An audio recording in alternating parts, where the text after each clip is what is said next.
Pemerhati Prosalina, sejumlah relawan tanggap bencana yang tergabung dalam Desa Tangguh Bencana atau Destana di kawasan kaki Gunung Argopuro seperti Rambi Puji dan Panti punya cara tersendiri untuk mitigasi ancaman banjir luapan Sungai Dinoyo. Sekretaris Destana Rambi Puji, Bayu Arianto kepada Prosalina mengatakan, belajar dari peristiwa bencana banjir besar sebelumnya, para relawan akhirnya punya tim deteksi dini yang ia sebut sebagai Early Warning System atau EWS manual. EWS manual ini, kata Bayu, menggunakan pantauan langsung para relawan di 40 titik aliran hulu.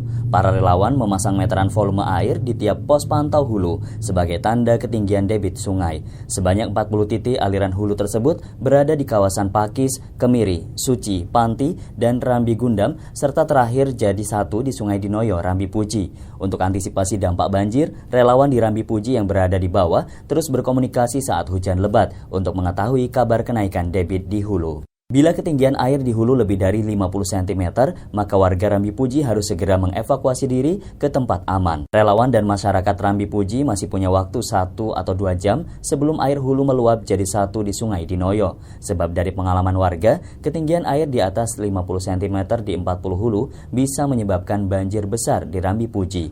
Para relawan kini semakin sadar bencana, belajar mitigasi hingga aksi tanam pohon. Nah, kalau dari 40 ini di atas 50 semua, ya Rambi udah siap-siap, itu udah siaga untuk merelokasi atau masyarakat diimbau untuk segera meninggalkan rumah masing-masing karena air itu dari atas sampai ke Rambi itu kisaran 1 jam sampai 2 jam bisa sampai ke Rambi.